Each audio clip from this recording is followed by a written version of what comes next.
this is John Carrington for the Magic Box, and today's show is all about the planets. Dun dun dun dun dun. I mean the planets, okay? And we're gonna have a lot of fun looking at, talking about, and listening to ideas about the planets. Don't go anywhere. This is the Magic Box.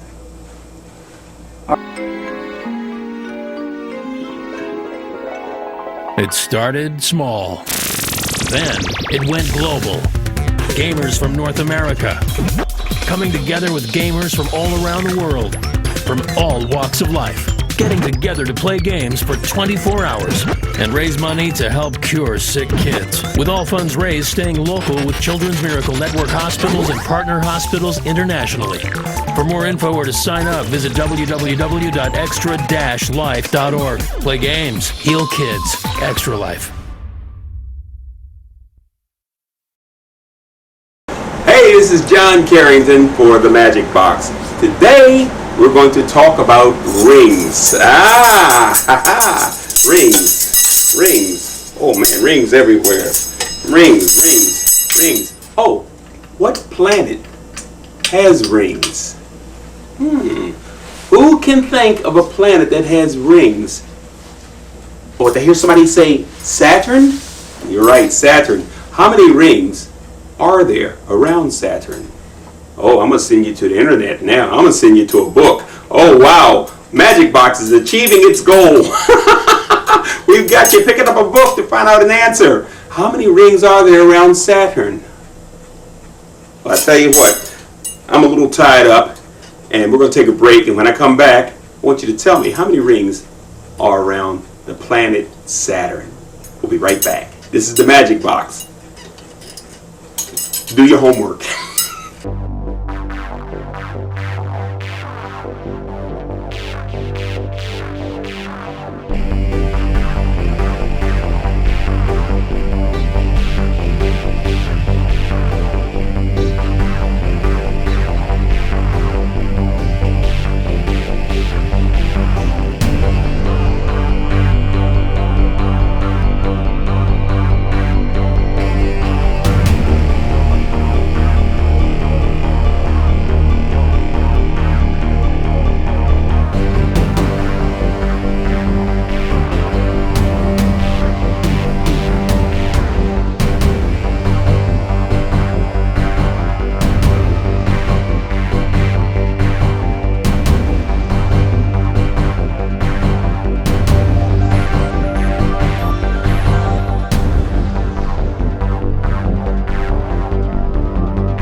Hey, this is John Carrington with the Magic Box, and we have another story for you. Oh, Dragons and Things. And this is the story in the book, Dragons and Things. It's entitled Stitch in Time.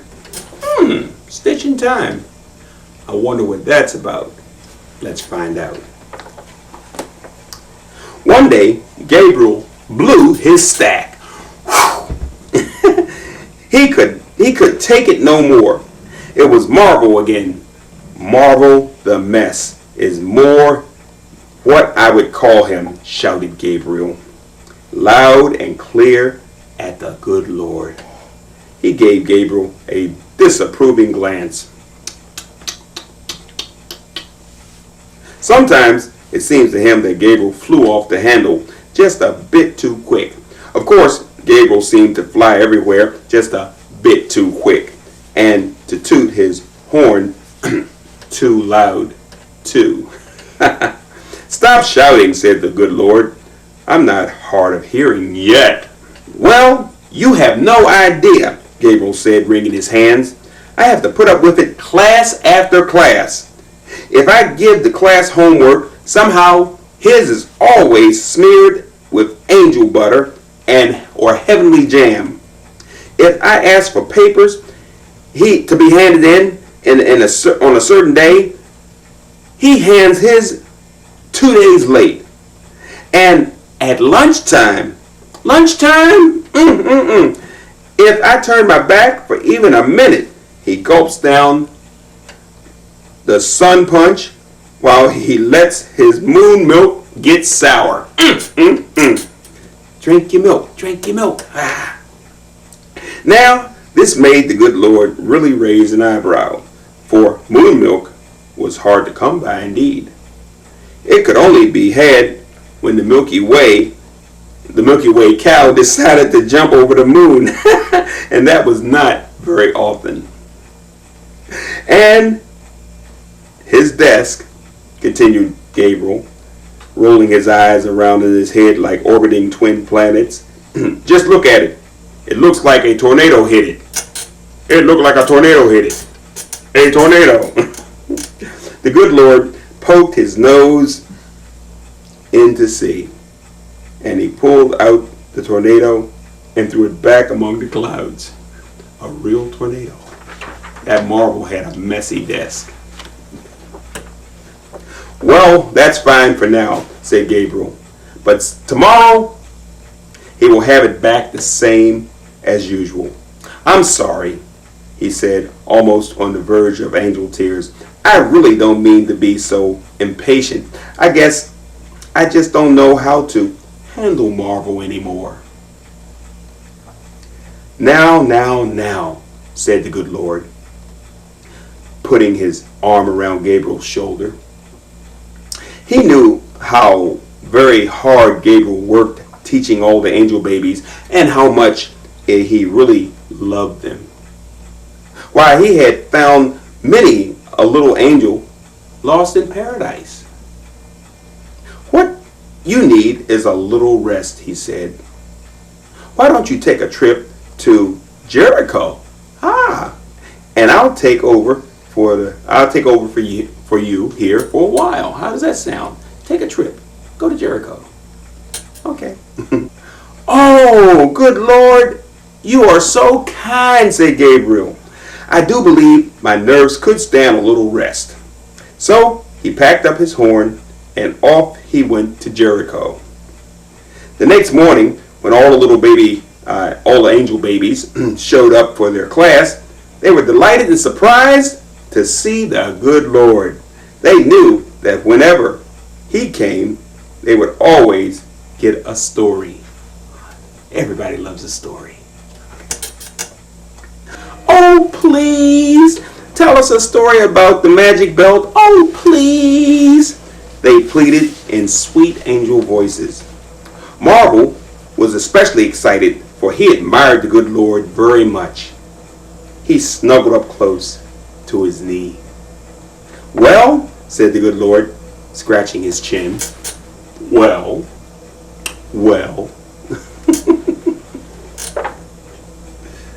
I think I will tell you about the stitch that saved 9. The stitch that saved 9. It's a very old story about when I first made planetary things. You see, a long time ago, when I was much younger, of course, I seemed to be much disorganized. I had heavenly bodies laying all over my workshop. The floor was strewn with angel hair. My bench was piled high with broken stars. Solar dust was everywhere. Now, this was before I thought of using black holes for my waste cans. Well, anyway, I was quite excited about my new project, and I had just created my solar system of 9 planets all along the Milky Way. They were all ready to be sewn into their various orbits. Suddenly, my thread broke. The thread broke. My needle fell down. My needle fell down. Down into a black hole. The angel babies all gasped together. Yes, said the good Lord, shaking his head. It was a mess. And as you know very well, whatever falls into a black hole very seldom comes out again in the same place. I needed only one more stitch.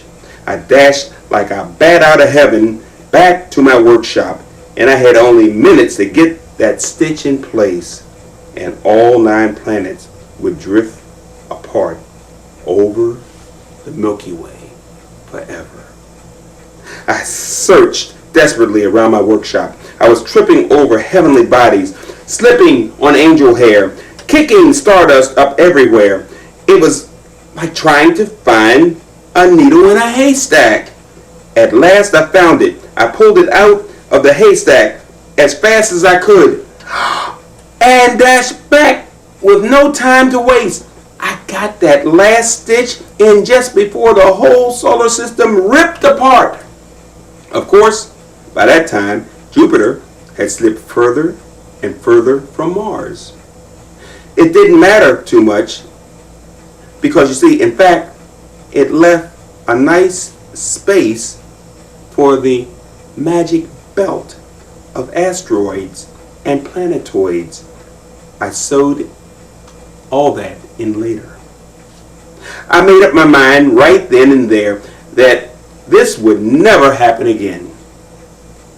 And from that day to this whole workshop has always been as neat as a pin. I threw out all those old haystacks, and now I know where my needle is. All the angel babies clapped and cheered as the good Lord came to the end of his story. None clapped nor cheered more loudly than Marvel. He had been listening more intently than all the rest. Now when Gabriel came back from Jericho, he was very much surprised. Marvel's homework didn't have even the least smear of angel butter on it. And more amazing, it was even turned in on time. And while Marvel did still from time to time stitch or snitch, snitch a little sun punch, he never again let his moon milk get sour.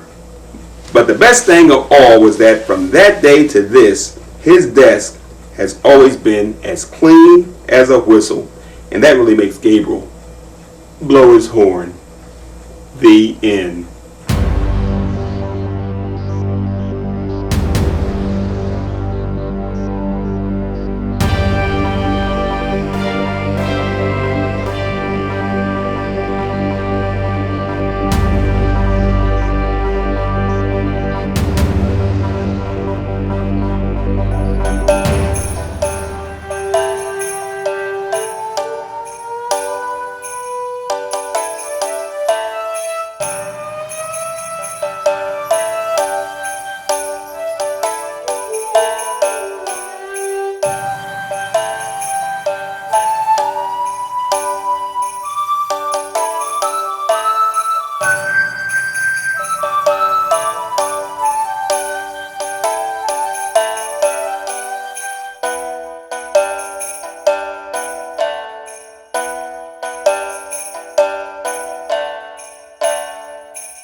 Today, we read a story about how the Milky Way got started. Not the candy bar.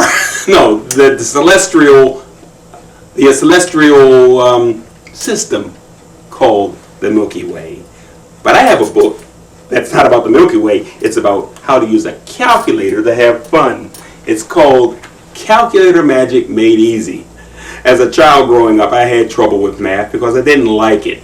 It's like spinach. If you don't like it, somehow you don't eat a lot of it. But once you develop a taste for it, you go, oh wow, this is really good stuff. Well, I learned that math is fun, and I learned it at a late point in my life, but I figured I wasted all those years disliking math. I disliked arithmetic, but suddenly I realized that it's fun. And I learned it at a late stage in my life, and I want to show you what I found out. Math is fun. It's exciting. I have here one of the world's largest calculators. This one right here is the jumbo calculator that I like to use when I'm working with boys and girls at home as they watch the Magic Box. This calculator has nice big numbers on it, and I'm going to share with you a couple of the tricks from Calculator Magic Made Easy. Now, for beginners, I usually start with the easiest trick. If you have a inexpensive 8-number calculator, get it right now, and we'll use it to show you how to do some magic tricks using a calculator. This is a trick. It's not homework. It's not work. It's fun. So get a calculator, and you can join me in doing this trick. Here's the first trick. Turn the calculator on, and then press 1 until you fill up the screen with ones all the way across. Then press X, which means multiply. See, the great thing about a calculator is that if you play with it long enough, you'll get 4 things: multiplication, division, subtraction, and addition. They're great skills to know.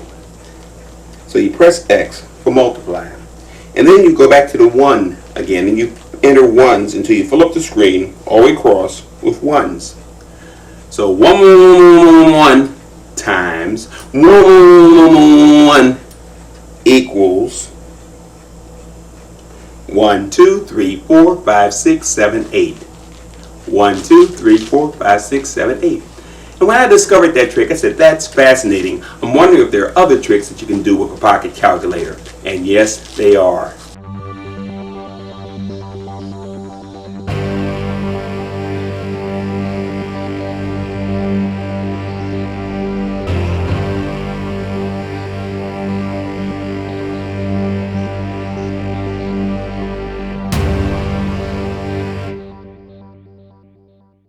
Well, here's something that's really, really interesting.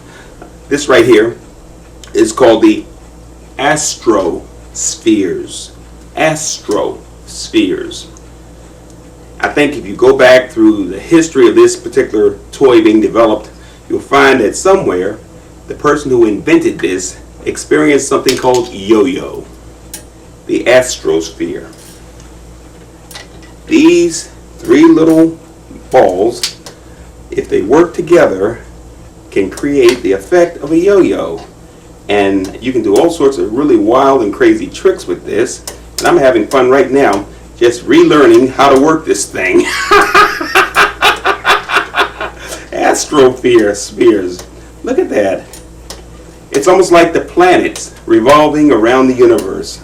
It's like little stars coming into contact with me and circling around my hand and making all sorts of fancy movements as if they are a part of some big gravitational system, a solar system, a system of planets, a system of comets, a system of meteors, all working together to create a new universe, a universe that's not hindered by sight and sound, but a universe of the imagination, a universe involved with a yo-yo.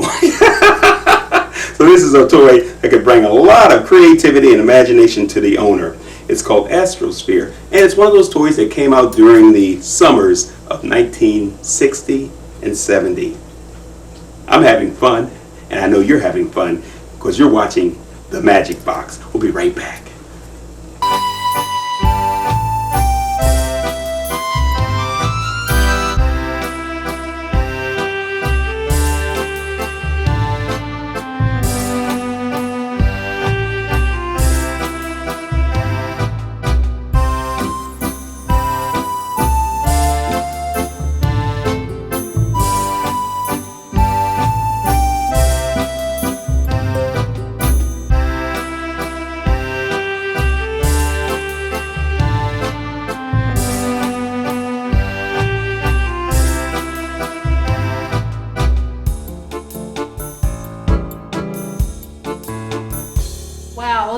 really interesting. And Claire would like to ask you if you... Hello, this is John Carrington with the Magic Box, and we have more great visuals and thoughts for you to work with. Did you know that the universe consists of any number of things? Stars, comets, meteors, planets, black holes, solar systems, spectra, plasma, particles that are in space floating around. Wow, and there are lots of people who are watching those stars and particles in the universe. Astronomers, stargazers, navigators, because they have to find their way whether they're in the air or at sea. Teachers, because they have to know what planetary events are going to happen if you're teaching a science lesson on eclipses, solar flares, sunspots. There are meteors that dash through the universe, and when they go through our atmosphere, we call them shooting stars. So there are a lot of things that we do that require us to look at the silver skies. Latch on to a love of exploring the stars. Look over the moon. Is that really cheese? Is it green? I don't know. With the right book, you can look at the stars and suddenly the information starts to make sense. That's called understanding. In order to achieve understanding, sometimes you have to read more than once. There's reading for fun, read, ha, read. And then there's reading for understanding. Scientists have to read over and over again to make sure that they understand things. You see, when you read for understanding, you get it all together. So latch on to a love of the stars and the sky and the universe. Latch on to a appreciation for what the moon does for us. Latch on to learning. Let your talents show. Let your talents grow. And then make your talents go to work for you, your family, and the universe. Sometimes we have to look over a problem.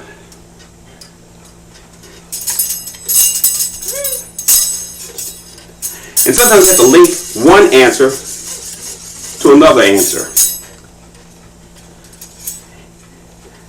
And sometimes we can use that information to predict what's going to happen next. If I drop something from the top, where will it land? Oh, it lands at the bottom. That's called gravity. Oh, by the way, gravity holds the planets in place in our solar system. 4.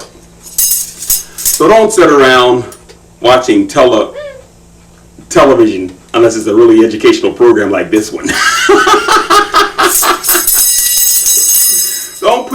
Don't put your future in the hands of 4-leaf clovers and rabbit's feet and horseshoes. Hope, woulda, coulda, shoulda. At some point, get up off that couch and swing into action. Use your brain to help you gain. Blue 38, hike the football. You can win a Super Bowl if you have a team that practices. Bowling is fun, especially if you can keep score. Oh, that's called math. And if you know who's on your team, well, that's called reading. Math and reading are important. Soccer is fun too. But in our country, since soccer is not the #1 sport, in order to learn about soccer, you have to read magazines. Magazines. You love soccer? Start reading about soccer. And of course, there's basketball. Everybody loves basketball. Great thing about basketball is that basketball players have to read. They have to read contracts. That's right. LeBron James have to get paid. So I want you to enjoy life. Enjoy the universe. Enjoy all things. Remember, what is it that's going to help your brain to gain? Sometimes a book is the best tool. Sometimes watching an educational program like this one is a good tool. But what's more important is that you plant seeds in yourself that'll help you to grow and blossom into the best you possible. Grow and blossom into the best you possible. This is John Carrington for the Magic Box saying don't go anywhere. We have more growing to do on the Magic Box. We'll be right back.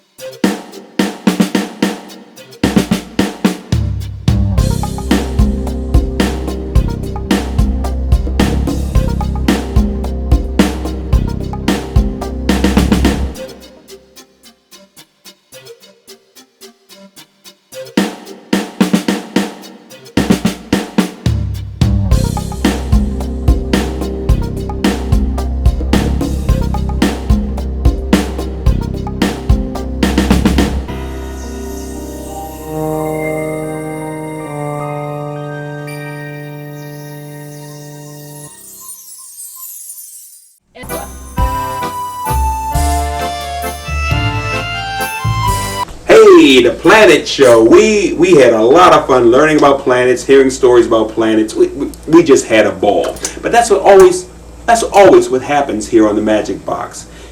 Planets. You learn something, now read a book about it.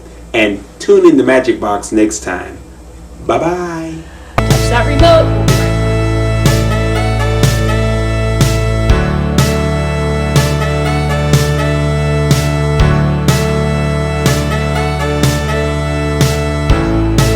10, 9, 8, 7, 6, 5, 4, 3, 2, 1. And we have liftoff of NASA's Aqua spacecraft designed to study the Earth's water systems.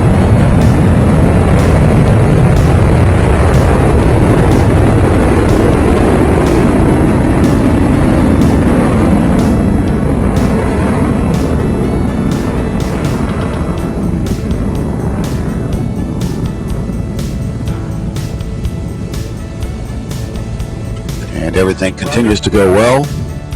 Plus 30 seconds. 30 seconds into launch at this time. Roger.